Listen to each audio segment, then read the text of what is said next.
Hey there, welcome. Good morning, good afternoon, amazing real estate agents and Real Success Nation. It's Coach Bill Pipes coming at you as always, alive, excited, and full of post-election day energy. And Todd and I were talking, the dude, the rock star that I get to interview today, we were talking about last night and how we attempted to go to sleep and just stayed up till probably too late, 1 o'clock in the morning, watching the election results and watching Donald Trump win.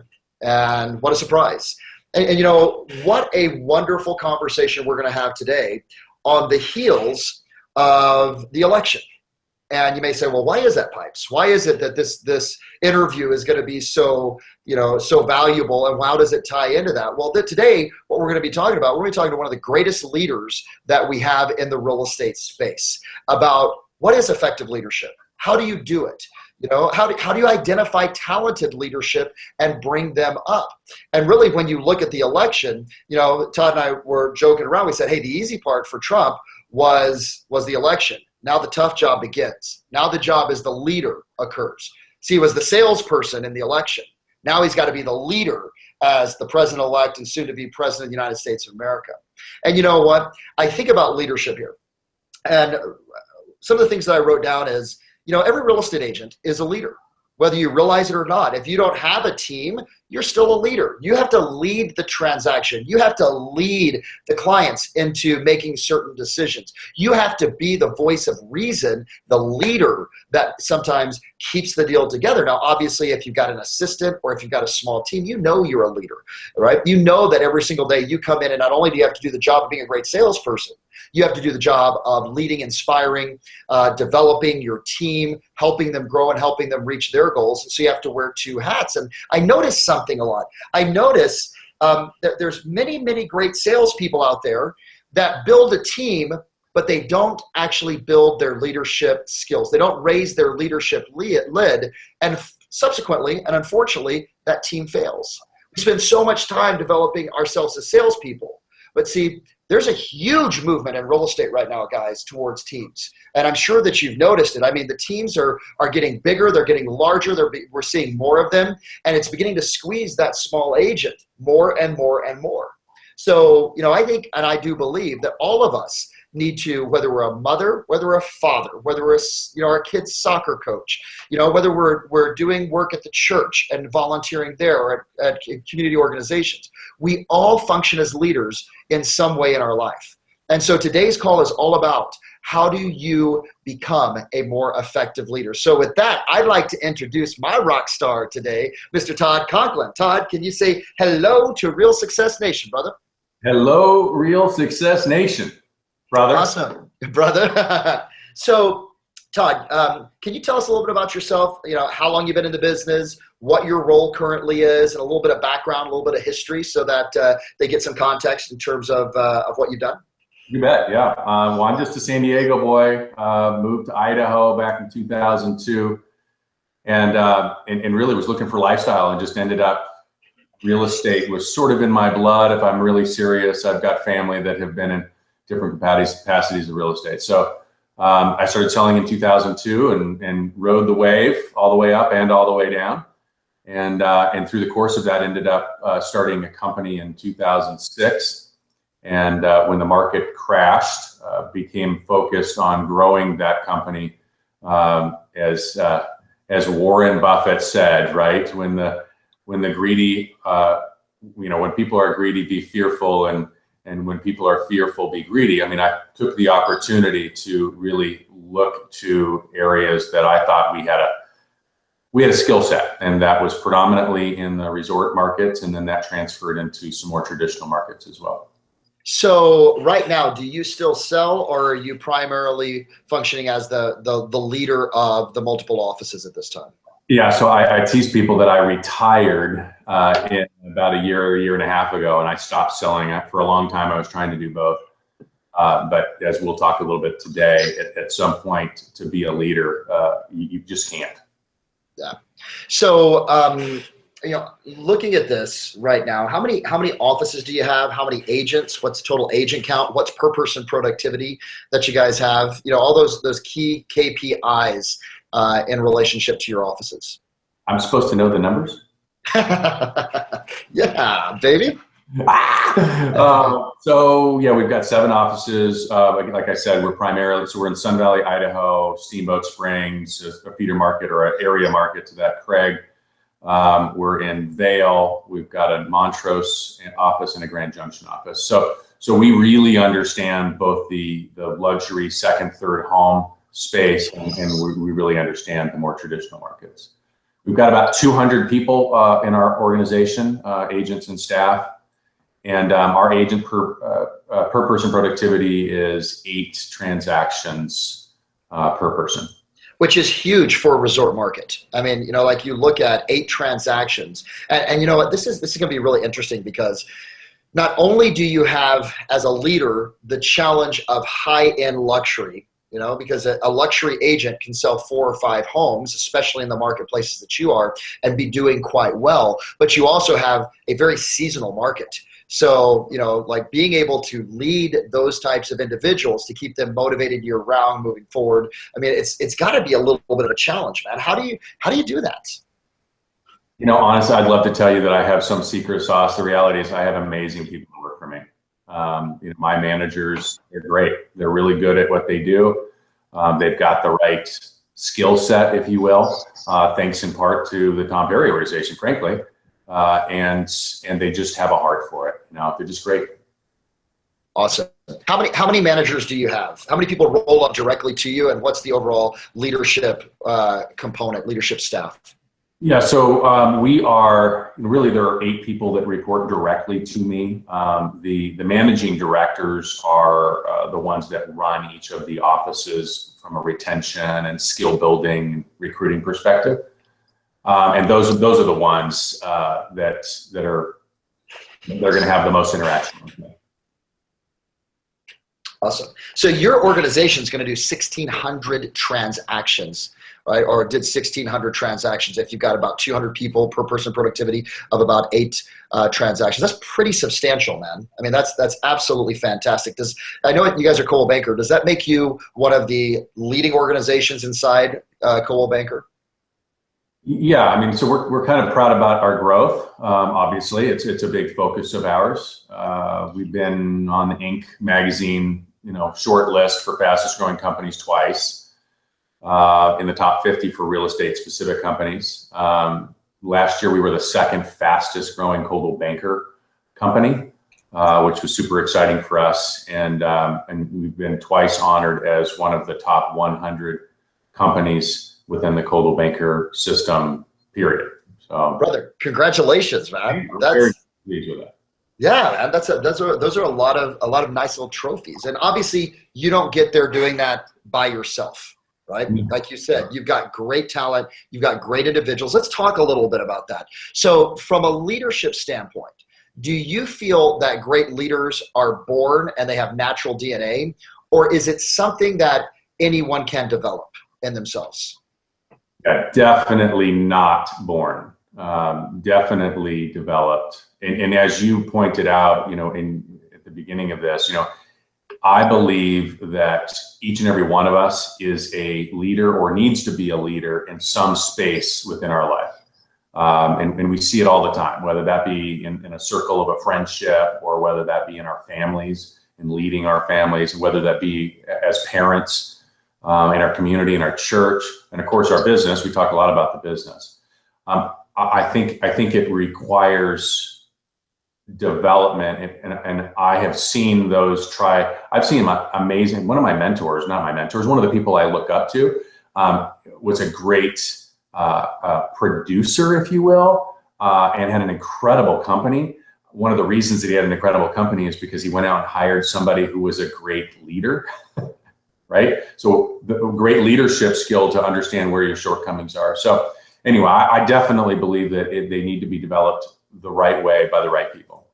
So what do you think then are the key traits that need to be developed as a leader? specifically, like, since we're talking real estate, obviously real estate, but I mean, it can transfer. I think a lot of this transfers across boundaries into all areas of life. So what are those traits that you look at and go, okay, here's people in our organization that have stepped into this leadership role. They've crushed it. They've done really well, right? And they have X, Y, and Z. And here's some other ones that stepped in, didn't do so well. They were missing X, Y, and Z. What is the X, Y, Z that you look to develop or look for someone to have when it comes to this, to succeed? Yeah, I love that question. I think that number one, it's where their heart is. I don't think, here's the reality. I could have had a great life just selling real estate in an amazing place in Sun Valley, Idaho. And I probably would have had more time with my family. There would have been less. Until you have the pressure of having to make payroll and make rent and fulfill all the obligations, like you don't realize how much lost sleep there is. So you do this because your heart tells you that you want to change more lives. And so that was it. Number one, it's hard. Without question, it's hard. The second part is thick skin. I love when Tom talks about being unapologetic. One of the biggest struggles for anyone in leadership is being unapologetic, because here's the reality. It's hard to get up there and be a warrior. It's not easy. Nobody said it was easy. If it was easy, the guy over your left shoulder wouldn't be, lured, right, the way he is. It's hard. You got to have thick skin, because the bottom line is, as you lead, people are looking at your back, right? And that target is your back. You've got to be able to unapologetically stand for what it is that you stand and believe. And then third, I think knowledge, a thirst for knowledge. You don't even need to know where to get it. I think it's that understanding that I need a mentor in my life. It's okay to R&D, as we say. It's okay to ask for help. It's just like anything, right? Whether it be the food that you eat, what you put in is what comes out. And so that's a biggie. And then I have to props to spouses, because without having a phenomenal partner, without having a great spouse, good luck. Yeah. What was it in, what was that book? Everything I Needed to Learn, I Learned in Kindergarten, or something along those lines. It was, Top 100 Tools for Success. It said, marry the right person, because everything else hinges upon that. That was like the number one rule. Dude, I got some ancillary questions here. Yeah. So, and really, I function as both speaker at the Tom Ferry organization. I train all the coaches, as you know, and then I lead all the speakers as well too. And I remember stepping into this role, and really that thick skin component is such a tough thing, because we want to be liked. We want people to feel comfortable. And I remember for myself, that was something that was really, really difficult, was having to actually have that confrontation component, where I'm naturally someone that wants to inspire. How do you develop thick skin, man? How do you do that? And I'm asking for myself more than anything else. Yeah, I mean, listen, it's tough. How do you get someone to believe that what they have in their heart, what they have learned, what their mentors have helped them through, they should be unapologetic about, and it's okay if people don't agree. I think it's through developing confidence, without question. One of the things that we had talked about before was with MJ, right? Was what's this? We did something different this year, right? We doubled down. We said, hey, listen, we're going to go to Summit, but we're not going to just send a couple of people. We're going to send a boatload of people. And so in the past, there's been 3, 4, 5 people that go, and they come back and they're all charged up and ready to go, and you can feel the leadership. You can feel that unapologetic, component, or this year the warrior, right? And you're in that sales meeting and you go, all right, Sally, give me the warrior yell, and it comes out more like a sick cat. Right? And you go, oh my gosh, well, it's this fear, right? It's fear that I'm being judged. It's fear that I'm going to look like a dork or whatever, right? And boy, let me tell you something. The only way to change that, the only way to build that confidence in those people is to interrupt the pattern. And we found that by sending 20 people and having those people come back, you have, number one, you have accountability, right? Because, there's this guy, this Tom Ferry character up on stage saying, hey, listen, what are the 10 things you're going to do and get them done by, the end of 2016. So people are holding each other accountable. They're talking the same language. Number two, they've got support. And so when you're in that sales meeting and you say, hey, give me the warrior yell, and you got 20 people, like it's a pack of wolves just screaming, oh, and it's awesome. And it changes the balance. And suddenly it's cool to be a leader. Suddenly it's cool to be unapologetic and be outside your comfort zone. Very cool deal, changes people's lives. Awesome. You guys had how many people at Summit? And by the way, for those of you that were not at Summit, just they're going, what's this warrior thing? What the hell is this warrior thing? We had, one of our themes was there's the normal you and there's the warrior you, right? There's the normal you, there's the super you. And at Summit, we had everyone stand up and just go, okay, give us your warrior. Oh! So, you had 20 people that came back into the sales meeting and just were just, right? Yeah. It was great. Good.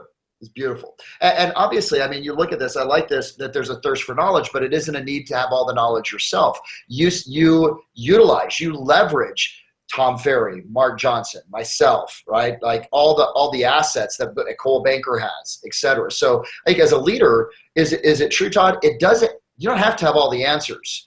You just have to have the people around you that have the answers. Is that true? That's right. I can't remember what book I'm reading right now, but there was a line in it that resonated with me. It said, the mind is a great place to come up with ideas. It's a horrible place to store them. I love that. That's so me. Like if I don't get them out of my head, I'm not going to sleep tonight. But having those resources, having great mentors. My wife asked me the other day, we were chatting, and she goes, who are some of the people in your life that inspire you? And I have so many people. Like I can think of a buddy of mine right now off the top of my head who's got 4 kids, 4 boys. I've got 3 boys. He's been there, done that. Great, Christian guy, just salt of the earth, wonderful heart. If I have a question about something that's going on in my life as a father raising 3 boys, I call him. I don't need to reinvent the wheel, right? If I've got a question about business structure, corporate structure, that kind of stuff, I've got a guy who absolutely he's on my speed dial. I have people in my life that inspire, that I look up to, that I admire, that I would consider them mentors. They may not know they're my mentor, right? And that's okay. But they're my go-to source because I know that they've been there, done that. I don't need to reinvent the wheel. So important, right? It's so interesting that you say that, because I think that so many people step into this role, Todd, of being a leader in whatever capacity, and they think they've got to know it all, right? And I know for myself, stepping in the roles that I've had as a leader for companies, mortgage company, et cetera, that killed off a lot of my leadership potential was this fear of looking weak, of reaching out for help.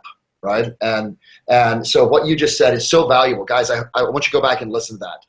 You don't have to have all the answers. What you do have to have is you have to have your network of support and mentorship around you that gives you the ability to be able to add and you said speed dial. I love that. So 1990s, right? So speed dial.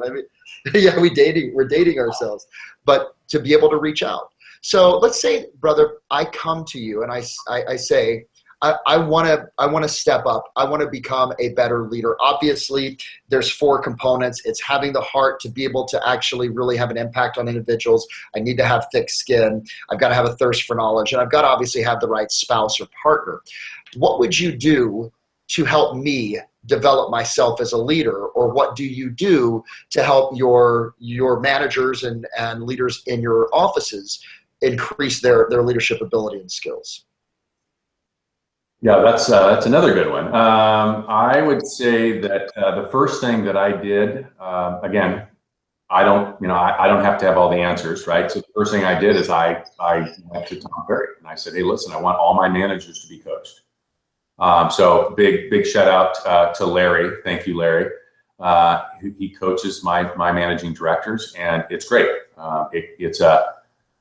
It's coming from someone else. It's a great place for people to bounce off challenges that they may have with me, right? Because I obviously make a lot of mistakes in the course of doing our deal, and it's great. It's a wonderful way for them to get best practice and accountability and inspiration from a source other than me. We definitely do weekly skill building, where the managers, we get on a call together, we role play together, we talk about challenges and successes, and we want to stay on top of our game. So much of being a leader is mindset, and we really challenge each other, and it's a safe space to be able to beat up on each other, because here's the reality. And I had Tom do this to me the other day, where I made a statement, and as soon as it came out of my mouth, I knew, oh man, it's on, right? And he just stumped me. He said, what are you talking about? And he was right. And it's just the course of our day, whether it be interactions with our agents or our spouses or our kids, we get lost. So that's a great environment, having that once a week call. And then definitely tracking and measuring. That's a game changer for a leader. Being accountable to leading indicators, those KPIs that we talk all the time about, is crucial, because otherwise you don't know what you're doing. You don't know what you're doing right. You don't know what you're doing wrong. And the last thing in the world you want to do is have set up your goals for 2016. And here we are in November, and you go, oh, whoops, I didn't make them. You need to know that in February that you're not tracking for your goals, so that you can quickly make changes. So you guys have, number one, you'd say you got to get a coach, right? That was number one. Like, you got to get a coach. Obviously, this is a coaching commercial, guys, but obviously I got 6 coaches, Todd. You've got a couple of coaches. I mean, it's, you've got to have that. Number two, some type of you guys have a weekly skill building component. What are some of those? Take me through what are some of the things you guys are working on, or what have you worked on in those weekly skill building? Well, yeah, I mean, we're just coming off of our leadership retreat, where we spent 2 solid days just kind of crushing big, huge, crazy ideas. And we came out of that with the actions that were necessary, right? So right now, what we are squarely focused on is raving fans. Like, without question, we have to deliver raving fans. And it's easy to say that, but how do you do it? Right? How do you speak to a raving fan? Like, what does a raving fan perceive you to be? And how do you give that value to someone so that they perceive you as a raving fan? So we're dealing really hardcore right now with retention and what's important to an agent in our organization. So that would be an example. Certainly retention is a big part of it. And so we talk about, recruiting. That was retention. We talk about recruiting. We talk about what's important, what we're seeing out in the marketplace. Everybody has their value proposition, if you will, and just to ensure that we're articulating ours correctly. So Todd, obviously, I think part of leadership is, it's not always making the right choices. It's sometimes making the wrong choices and learning from them. Right. I mean, I think that's a key component of success. I was watching an interview with Jay-Z, and he was being interviewed by Oprah. And I mean, the dude's a baller. I mean, he's just straight up, from the streets, went through, took his licks, but, has evolved. I mean, and now he's a rapper on the cover of Forbes magazine with Warren Buffett, who you quoted earlier. And he was asked by Oprah, he said, she said, what have you learned from all this success, Jay-Z? He goes, I've learned nothing from my success. And she said, really? And he said, yeah, I've learned everything that I've learned. All the growth I've had has been from my failures. And he goes, when we succeed, we party. When we fail, we ponder. He goes, that's how I grow. What has been the biggest mistake you've made as a leader, and how has it shaped who you are and what you've learned? Oh man, I don't think there is one. I think that's the hard part, right? You know, when people ask that question, I get that question a lot. It's how about I give you a couple that I think are probably the big. Totally. Would love that, man. Absolutely. I think the number one is you just can't take yourself too seriously, right? I mean, you have to be an unapologetic leader, meaning I make a decision, I see it to its end. If it works, awesome. If it doesn't work, that's okay.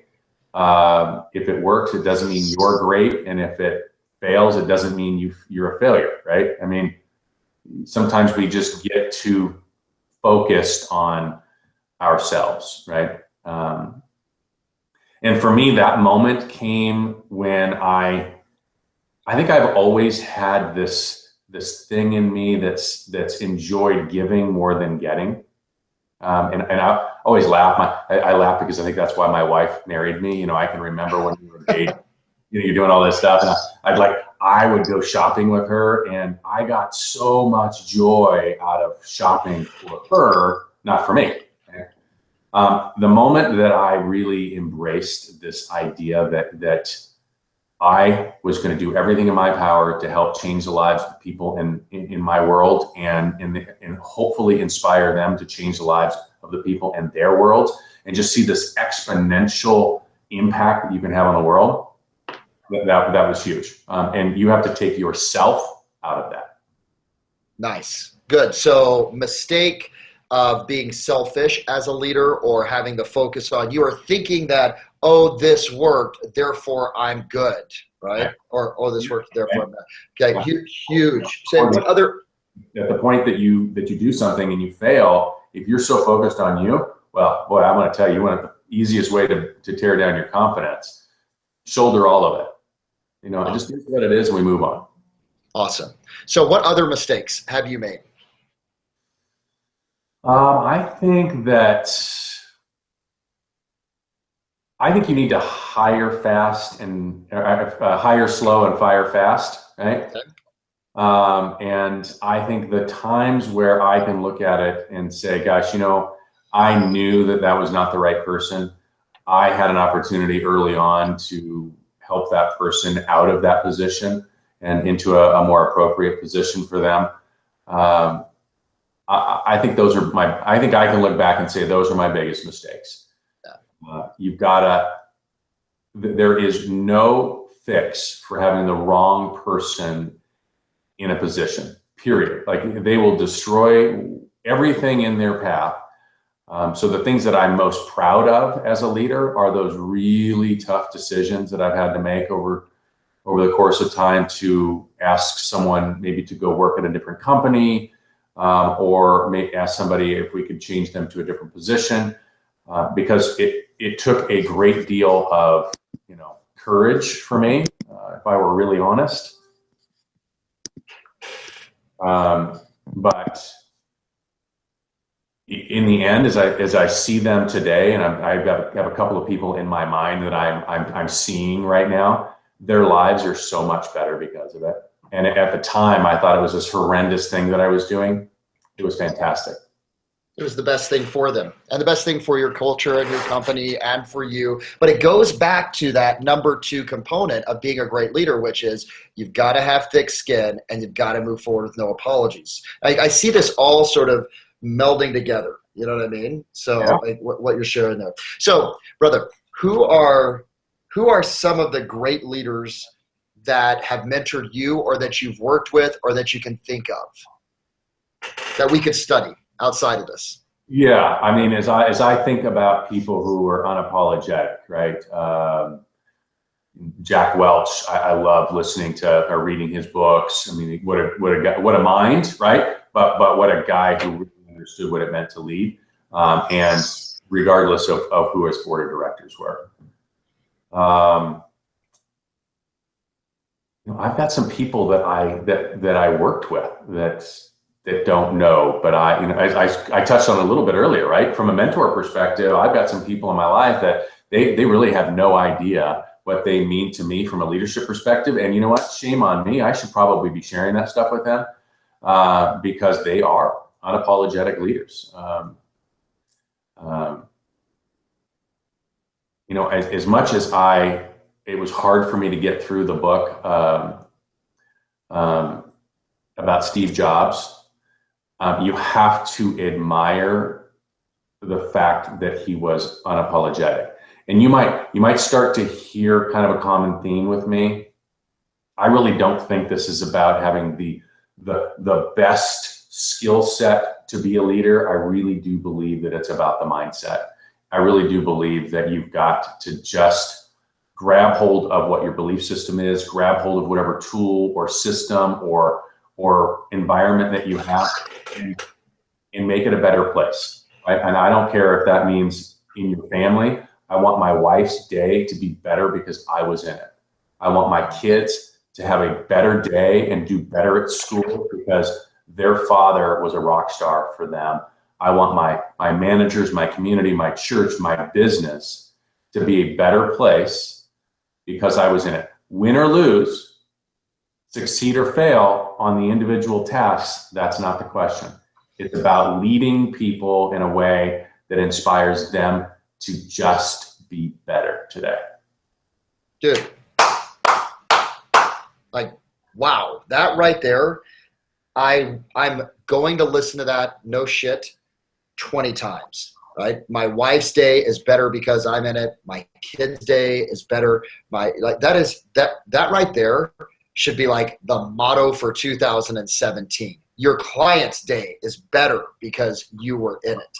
The other agent on the opposite of the transaction's day is better because you were in it. Dude, one of the best things I've heard on all the real success interviews, no doubt. So mindset, really quick. I know I said, hey, we're going to do a 35-minute and we're going to be done, but we went over. So I got one last question for you. What do you do? And I ask this to every single person that's on success. What do you do to develop this every single day? Every single day. Or what's your process? What is your process for maintaining a great mindset? You know what? I'll just give you a quick glimpse. Right, I'm up between 5:30. I'm hanging out with my wife. We're reading the Bible. We're doing our thing. We're sharing, what's important to us today. Getting ready for the day. We live to a schedule, and I'm insatiable about what I'm reading and taking in. I gotta keep that coming, right? So as I mentioned earlier, like, I don't care if you're looking to lose weight or get in better shape. What you put in your body is what you're going to see on the outside of your body. It's the same thing when it comes to who you're surrounding yourself with. I love that. If you want to know who you're going to be 3 or 5 years from now, just look to your 5 closest friends. No truer words, right? So I work every day to surround myself with people who inspire me. I work every day to make sure that my affirmations and my belief system is solid. I'm clear on what my task for the day is, and that is obviously making people's lives better for having me in it. And we just don't take it too seriously. Again, you're always going to have people that are going to tell you how wonderful you are. And at the same time, you're going to have people telling you that you're not doing something right. They're both probably right to a certain degree, but that's not the point. The point is being a leader. Lead. Awesome, brother. I love it. I love it. I love it. So guys, first of all, Todd, if they want to get a hold of you, where can they reach you? How can they contact you, my friend? Absolutely. We love it. And really, honestly, I know sometimes we say, oh yeah, give me a call. I really mean it. So they can reach me at todd.conklin@coldwellbanker.com. You can also reach me on my phone at 208-720-5326. Anything to say to them parting off besides go lead? Yeah, besides go lead, just go out and make the world a better place. We started this whole thing off with you and I are both underslept because we stayed up too late watching the elections. The reality is this. To me, it doesn't really matter. I did a Facebook post yesterday that was talking about how during the the Great Recession there in 2009, 2010, there were agents crushing it, while a bunch of others were talking about how, oh, well, I might as well quit. Like, it's the world's come to an end. Same thing in the, the early 80s when interest rates were 20%. Go out and lead. Just go be a leader. You're going to be fine. Make sure that your heart's in the right place. Go be a force for solving problems, because that's what we do every single day. I don't care what business we're in, whether we're selling a product, whether we're selling a service, whatever it is, all we do every day is bring value by solving issues. So be a great solver with a great heart and make a difference. Awesome, brother. I love it. I love it. I love it. So Real Success Nation, this is one you're going to want to go back and watch again and again and again, because I've got 2 pages of notes right now that I've been writing and cannot wait to go implement. Todd, big thanks to you, man. Appreciate you in so many ways, not just for this interview, but who you are for the inside of real estate and for this industry, who you are inside our ecosystem, as a coach and as someone that makes a difference. And most importantly, the inspiration you are as a man, as a father, and as a husband. My hat goes off to you to do all of that and still be able to actually make your life amazing for your family. So, Real Success Nation, as always, we are here to support you. If there's anything that we can do, be sure to reach out to us at tomferry.com. Come to one of our events, Sales Edge, Elevate, By Design, 10 times, right? These are designed to make sure that 2017 are your best year ever, hands down. And if you're interested in our ability to be able to support, consult, and coach you, then please, when you go to tomferry.com, sign up for one of the free consultations and just find out how we can support you. If you like this, be sure to like it on here. We'd love to see your comments. Most importantly, stay alive, excited, and full of energy till I talk to you in a couple of weeks. Thanks again, Todd. Thanks, guys. Thank you. Bye-bye.